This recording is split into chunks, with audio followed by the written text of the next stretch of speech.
Welcome to Subramani. What do you visualize when you think of becoming an investor, or when you want to invest more money, or you want to become an entrepreneur? You want to leave your job and become an entrepreneur. What is that you are envisioning? You must be thinking you will sit in this place, etc., right? So what are you thinking? Are you thinking of a big luxurious office and a car and international travel and all that funded by shareholders' money or from your business or whatever? Then please perish that thought. Lot of small entrepreneurs are in there as an entrepreneur simply because they did not have the required education or the experience to get a job in a big company. That is the reason why they became entrepreneurs.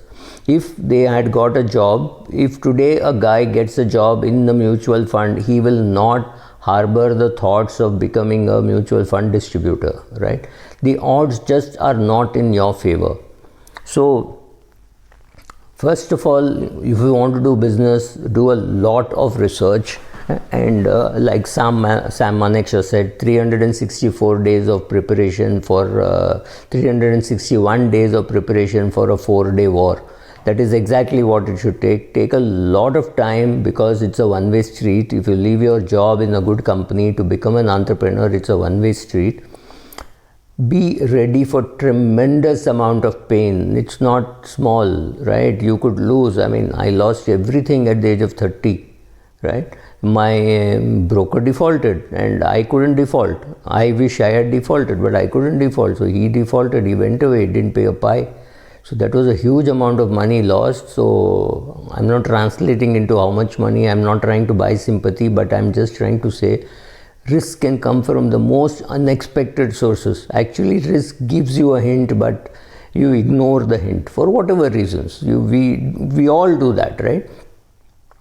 So once you have that high threshold, then also when you're talking to your family, understand that your family will also be under pressure, because your neighbor will come and ask, but your husband doesn't go anywhere. What does he do? I see him always in shorts and t-shirt, never seen him formal for a long time. This long time could be 1 week, right?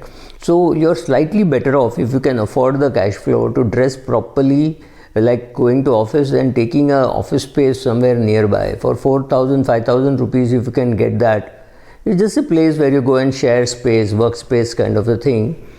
The advantage is at least you will get out of the house most of the days. You will go and sit there. Other days you will go and meet the client.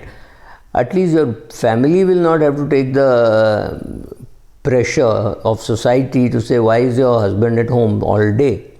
I have no clue how my wife handled it, but yeah, that is a question which you have to ask yourself, saying, am I making it easier for my family members? Or does your daughter now tell everybody, I will never want to do business. I would any day prefer being in a job. We had a car, we had a driver, now we don't have anything.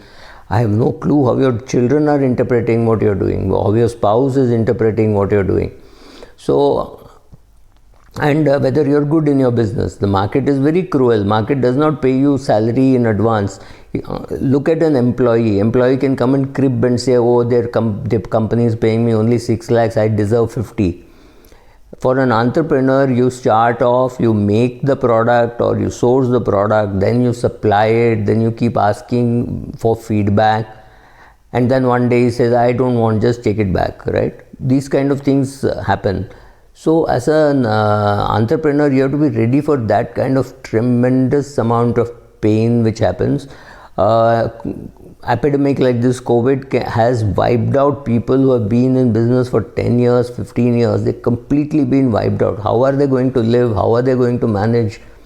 Very difficult to say. Now, given all these things, if you want to be an investor, if you want to be an entrepreneur, you have to be disciplined, you have to have your business plan, you have to have your funding plan in place.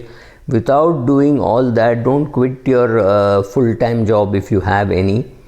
And putting together all this while you're employed is not so difficult. Start doing all that, right? And be better prepared to take on the pain. Of course, there will be pain as an entrepreneur. You will struggle. You will keep wondering, was it necessary? I had nice ESOPs worth 8 crores. I could have just sat on them. I sold that, bought this office, working here, this is not paying, blah, blah, blah, blah, blah, right? So be careful about what you're doing, have lower expectations and learn on the way. These are the basic things you can do as an entrepreneur. Thank you.